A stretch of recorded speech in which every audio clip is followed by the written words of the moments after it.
Welcome to RevCast, a civilization podcast focused on its console platforms.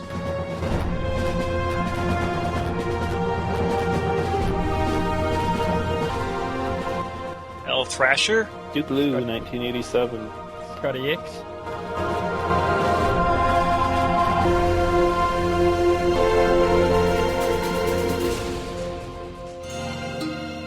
The color blue, that's a weird color. Uh-huh. What do I think about blue? That confuses me. These are the sorts of things that will make it into the actual episode. What is it like to see blue? I am elthrasher. With me is Blue 1987. Heyo. ScottieX, who has joined the team as a co-host. Hello. And we are also graced with the presence of Professor Zefelius. Is that how you say that? Zefelius. Zefelius. I am that guy. Brag about yourself a little bit. What's your claim to fame? Yeah. Well, I think that my claim to fame is that I'm funny. But that's about it. Uh-huh. If you actually look at all my forum posts, there's no insight. There's no strategy, no tactics, but everyone puts up with me, and I love it. And I think it's just because of good emoticon choices. Uh-huh. I thought it was quite insight on the future important thread every now and then. Yeah. Right. Mm-hmm. All the threads that don't pertain to CivRev, that's his forte. That is my forte. But if you ask me about Japan or Germany, I will say nothing. If we ask you about Japan or Germany, you'll say nothing. Or I'll make a joke. And that's about it. That's all you're getting. Uh-huh.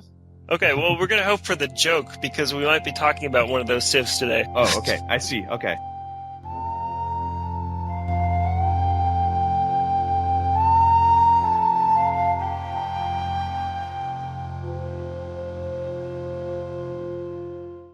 So, Scotty, you were going to tell us a little bit about tournament. Did you guys finish this up, PS3? Yeah, it dragged out quite a while because it was hard to coordinate some of the last games. A few of the people started to semi-retire, but Liam won in the end over Selmeen, who, after Liam eliminated Mad Dijin and Selmeen eliminated HGB, I think. And I think it was India in the final. I guess the relevant thing to this particular topic which we're about to approach, am I allowed to reveal the topic? Well, I guess so. Well, this month we're looking to talk about Japan's, and the relevant thing there is that Liam's quite a big Japan player, and our tournaments are all no power civs. But even then, it's quite an achievement to be able to take down some of the better ones like Germany and Spain with Japan, and Liam is pretty good at that.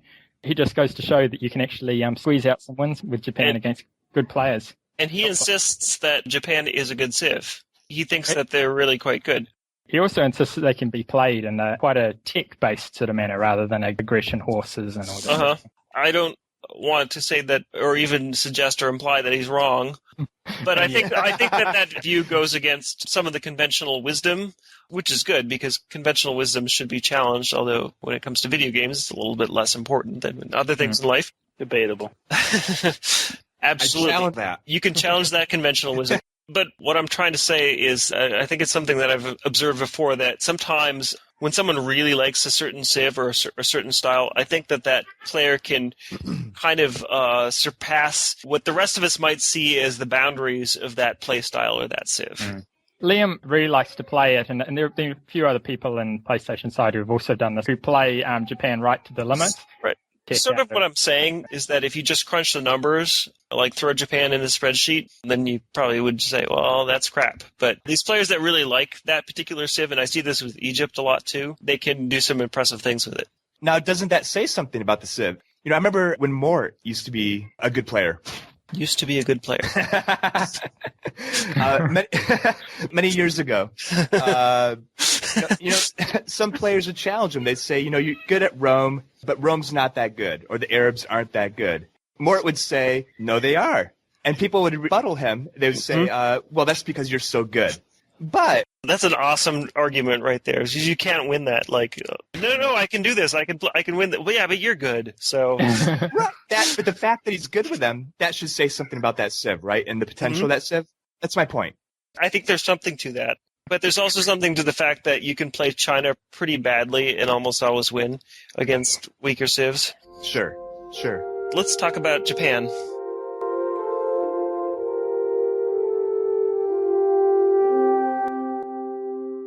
Japan has the starting bonus of knowledge of ceremonial burial. Ooh. Underrated. You a whole 15 gold sometimes when you meet a Civ, which has some gold. Yeah. That's something. Best thing to do with it is to sell it to every AI you run across. Yeah. That's the key advantage of ceremonial burial. Certainly ain't going to use it to build too many temples. Yeah. The ancient era bonus is +1 food from sea regions, which I think is sort of the hallmark bonus for Japan and kind of what sets them apart from other civs. Yep. The medieval bonus is the +1 samurai knight attack, which is sort of shared with the Arabs, although Arabs get it for Industrial, right? They get it later, but they get it for horsemen as well. Then the industrial era bonus for Japan is cities not affected by anarchy, which is shared with India, who gets it at the start of the game, and China, who gets it in modern. Japan in modern gets the loyalty bonus for defensive units, which Russia gets in medieval. So really, we're just looking at the seafood ceremonial burial. I mean, you can tech that so quickly. That's not really. The Greeks also get +1 food from sea, but yeah. We kind of talked about what to do with that ceremonial burial, which is, I mean, it is not a treasured tech. Sell it. Some people will advocate using it to get temples if you find the Ark of the Covenant so you can get cathedrals, but I disagree strongly. Yeah. Even then, you can't build your strategy around assuming you're going to bump into them. Yeah. Saving all the money. That's very true. And if you could, you'd be better off playing the Aztecs because they get better temples. Cathedrals are kind of, it gives you your population and culture, again, on top of the temple, which gives you your population culture. So it's basically like an extra temple. So would you build a temple anyway? And as always, the problem with building your strategy around culture is you can't very well predict the great person you're going to get, so it's hard to formulate a strategy. Right. Well, you can get reasonable odds of knowing which one you're going to get. To a point. What is?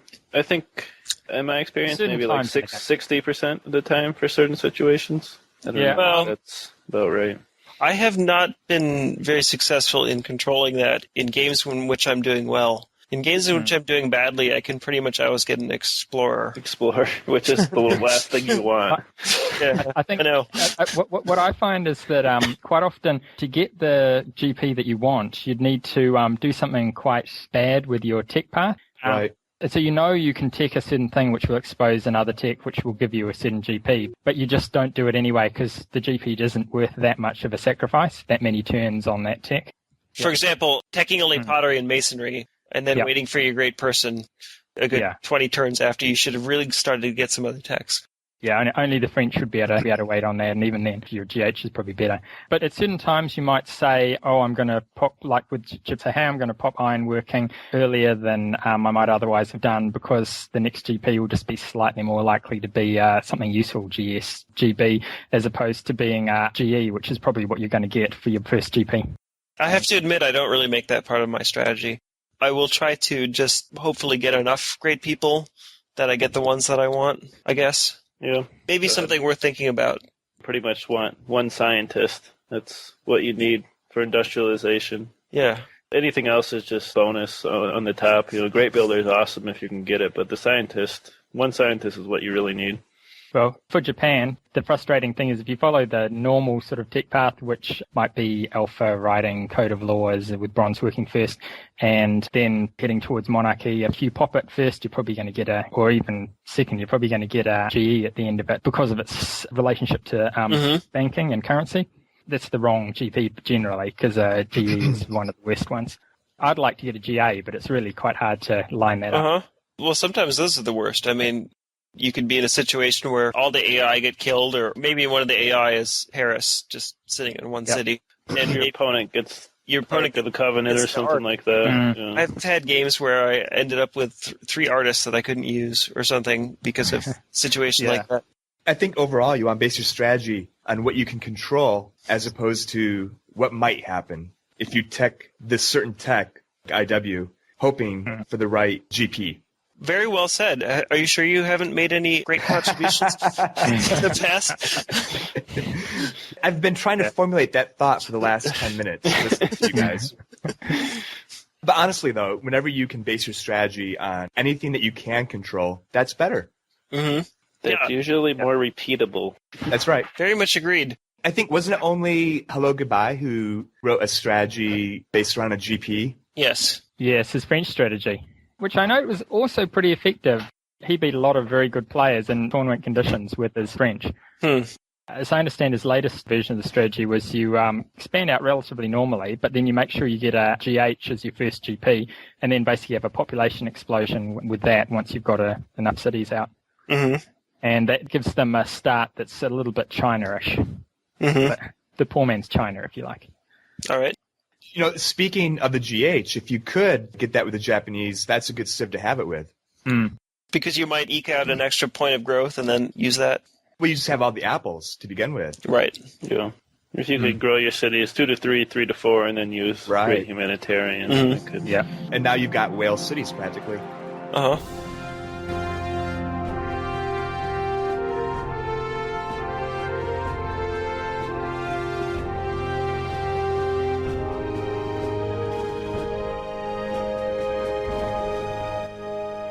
Let's go into strategy a little bit here about what do you do with Japan.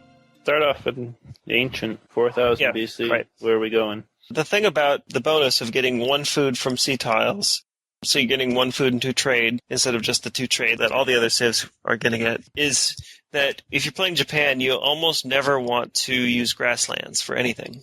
Mm-hmm. I could contrive of examples where you might want to use grasslands for something, but generally, I mean, if you put both your 2 starting workers on sea, you can grow in 10 turns. And you can earn 2 techs in that time, or you can make 40 gold.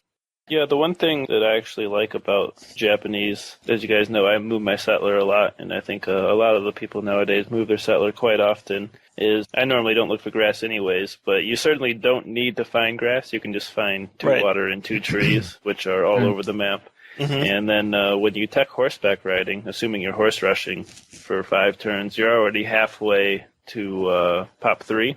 Mm-hmm. And then after you get your horse army out, if you want to work gold or science or whatever, another 5 turns, you can get to pop 3 and start getting a settler out pretty quick. Mm-hmm. As opposed to other civs where you're stuck with pop 2 city, not really doing much. Get a settler out quickly, or you could, if you ended up in a 3 tree spot, you could shift to 3 trees for a while. Yeah. Or you could just work 3 sea tiles, or a lot of options.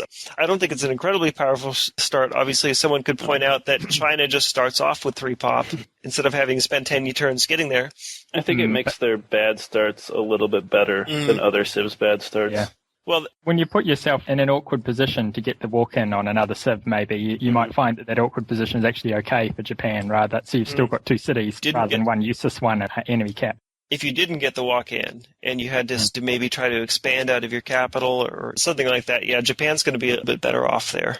But otherwise, when I play them, I'm moving my settler and I'm looking for whatever opportunity will arise, a walk-in or just a favorable start and lots of gold, stuff like that. And I'm going to build a horse army just because I don't feel like Japan's going to defend really well. It doesn't have like the quick legions like Rome has, doesn't have the powerful elite warriors like Germany has, so I'm going to want that for defense. And I'm going to want to think about getting Decode of Laws pretty quickly. I'll tend to play it differently, partly because if I'm playing Japan, I don't want to play exactly like I would with some other random civilization, but also because I've seen Liam and players play it in the sort of tech-based way where basically they set up their cap in terms of defense. They, at least at some point, stick an archer army up in it and build a galley and take their settlers off to the islands or build their cities back from the capital. So you're trying to have a civ that you can tech your capital, but the rest of it, lots of high-tech cities out the back. I've played them that way before. Not my favorite way to play them. It's not as popular as it once was, right? Yeah, right. I don't think we have anyone that's really pushing that style of play.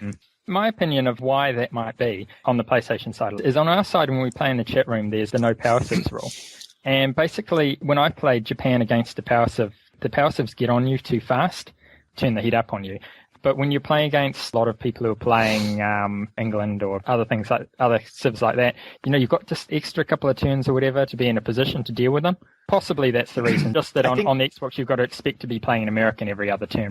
There's one more reason, too, which is that the islands are a little bit more vulnerable than the mainland. And so when you have, I think, 7, 8, 9, 10 cities on the mainland, you typically have your horse armies or legion armies in spots which can quickly defend those cities, whereas the islands, they're isolated. So I think 2008 and 2009, a lot of the players were immediately going to the islands with Japan, and Japan was really popular 2 years ago, and they're not quite as popular anymore as they once were. And I think part of the reason why they don't go to the islands as much anymore is because they are vulnerable.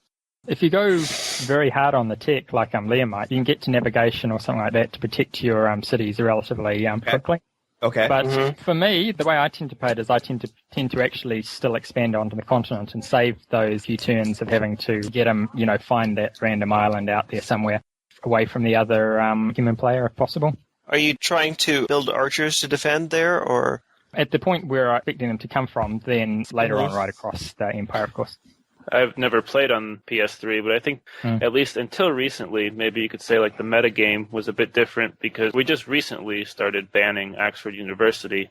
I'm not sure how you guys use that, but against most of the good players on the Xbox side, if you don't press your opponent, which would, if you were using like a Japan strategy that was a little bit more tech heavy, you wouldn't be pressing your opponent as much. You could expect them to have bombers by probably 300-400 AD almost every game.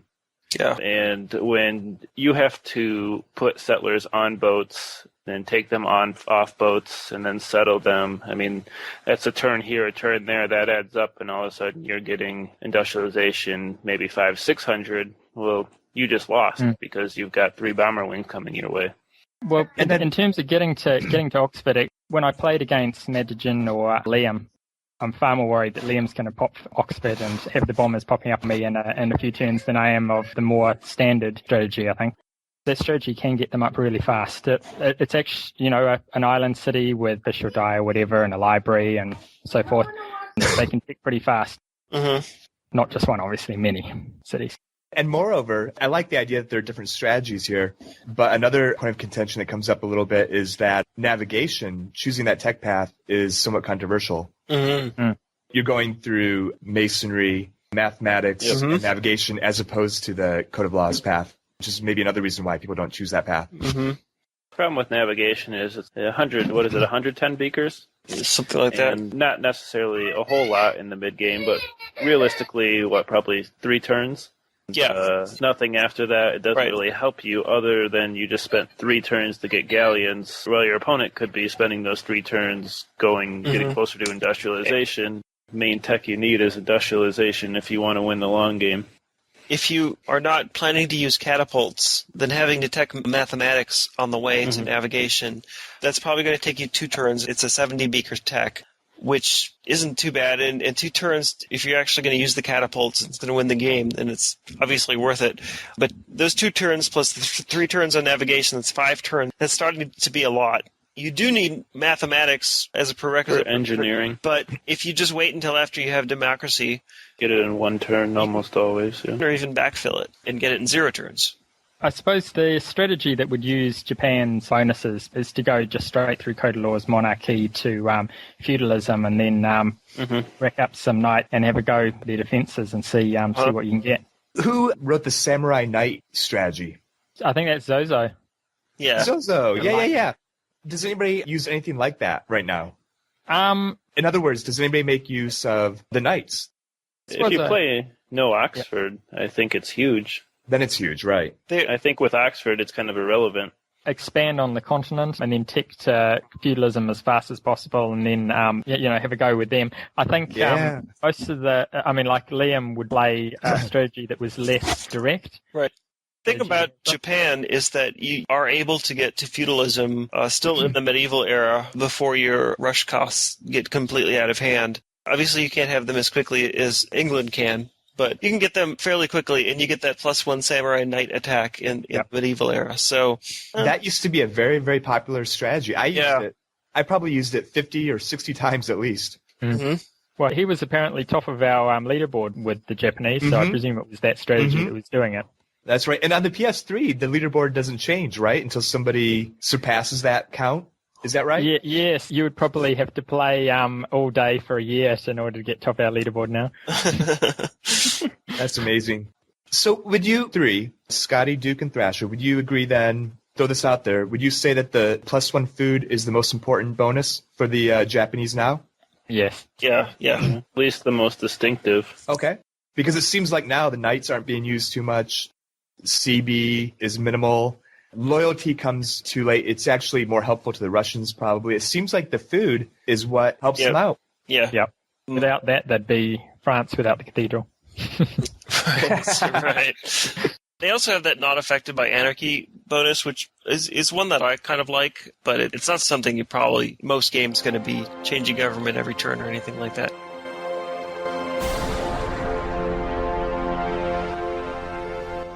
Do some of you not use as many cities with Japan as you might with other civs? It might end up being one or two shorter. I mean, it's all about count, really. It's an option. It still really matters to go out, pump out as many cities as you can, so you've got a large number of cities. There's no reason to stop just because you're like, that's enough. But at the same time, it gives you more room for error if you're growing a few population here and there. If somebody gets a drop off in one of your cities and didn't see them coming, or if someone, uses an artist and flips to one of your cities or something like that, or even if someone just puts a bunch of galleys on your best tiles, that growth will help you. Thinking about Japan, I think that in a situation, Japan isn't that great in a lot of the traditional ways that we play this game, which is throwing out a bunch of 3-pop cities that do nothing but work science or gold and get bombers fast, and then just, hey, look, I have bombers. Oh, you quit. I win. I think Japan is not really that good for that kind of strategy. I can hear what you're saying about Liam pull through this really quickly with libraries and such, and I can see that working, but that's a little bit more complicated in some ways. Is it a lot of these sort of tech advantages when you've got libraries in every cities with double die and all this sort of thing? Mm-hmm. They all sort of multiply on top of each other. So it can be quite surprising how fast they can. I see the argument where you can get, maybe 4 or 5 cities up, maybe libraries and a couple, and do some good tech. The problem I've always seen with that is it makes you so one-dimensional. All you can really do is tech. You just spend all your money on libraries. Probably don't have many hammers in your cities, and you have half as many hammers because instead of building more cities for more hammers, you just built a library. If you need gold, well, I just went from making 30 science in this city to 15 gold. That's not very efficient. So if your opponent comes and attacks you and you need gold or hammers, what do? Try to work pottery and get like 40 overflow and gold? I mean, is that your best option? I don't think that's very... I see how it can work. If things go wrong, you're in trouble. Yeah. Because all you have is science. I think that's a really good point. But what I wanted to add to that is that I think that if the game goes longer than anyone expected it to, or if it just goes longer than I would expect a game to go, then I think Japan starts having more of an advantage. Mm-hmm. I can remember a game that I was playing against the legendary Mopok, and basically I just won the game, but only because I was a little bit more familiar with how things work in the modern era. Shortly before I won, he had some sick science rate. I mean, he was tearing it up completely. I won an economic victory, and by then I was doing almost no science. But he was Japan. That's the point of the story. I wasn't just going off on some tangent. And the game kind of ran long, and he got huge growth. And it didn't kick in time for him to win. But if it came down to a contest and who can produce the most beakers, he would have beaten me easily. What civ were you? I was Egypt. Yeah, Egypt.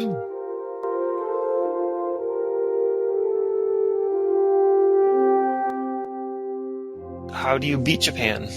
Kill them. Get on nice and fast, and with your horse armies and so forth, and just keep the pressure on, I'd say. The only thing you really have to worry about is letting their cities grow too large pop, just because they can do it fairly efficiently, even though it's not very powerful. But if you let it kind of drag on too long, it can start to overwhelm you with the amount of pop they have. I've got one. Play as Spain. Yeah.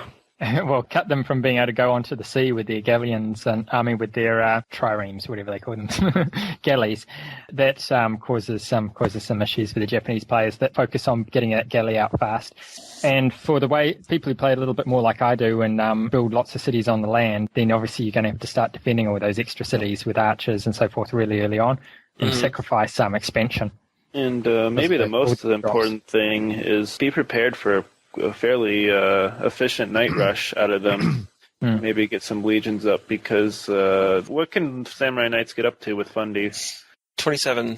And obviously you can go higher than that if you're on a hill. You could have 36 attack from a hill. You could have fundamentalism and a great general and be up to 54, which is pretty good. And then you could add cruiser fleet and be attacking at 67. Yeah, cruisers, or if they get ninja knight army, that can add 50%. But the point of the story is, if you're just expecting to have an archer take the hit or something, they'll just overrun it. So you kind of got to be careful. That can be a problem. Be careful, maybe get some vet legions out, because I think that's probably the hardest that Japan can hit you compared to other civs. Other than that, they're just kind of play like a generic civ, I think.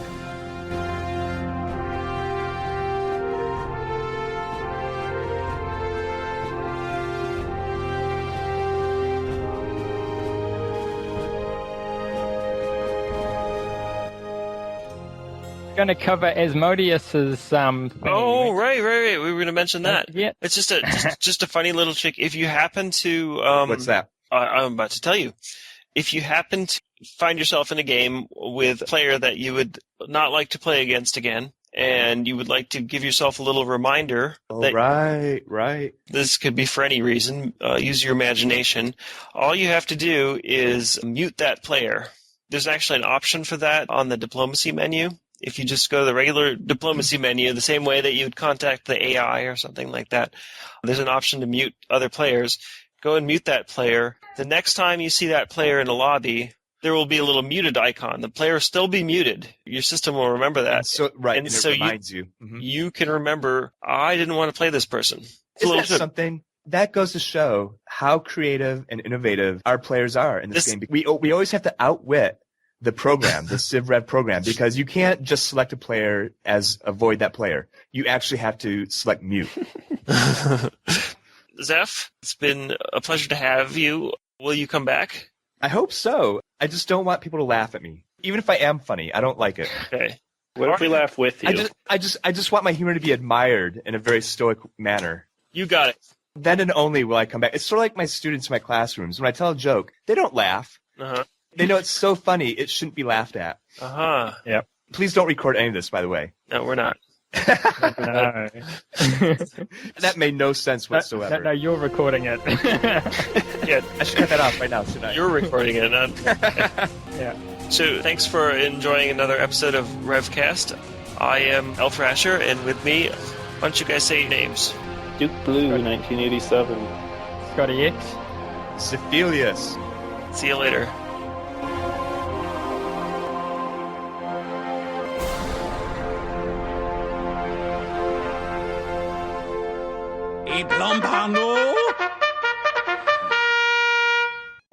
Yeah, there's a lot of variables in that. What's your civ? What's his civ? How close is he? I can give you a direct answer instead of that nonsense. It finally comes out, the Duke Thrasher rivalry, finally. I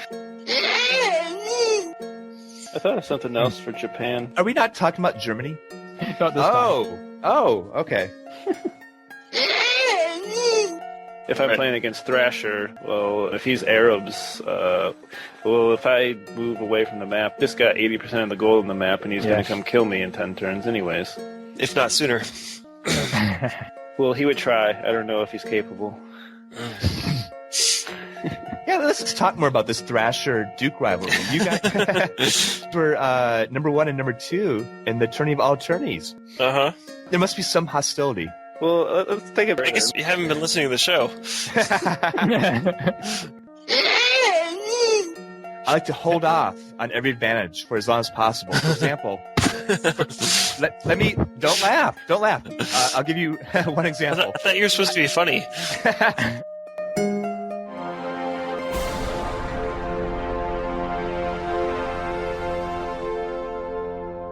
more information about RevCast, sibling shows PolyCast and Modcast, or about PolyCast in general, log on to the series' official website at thepolycast.net.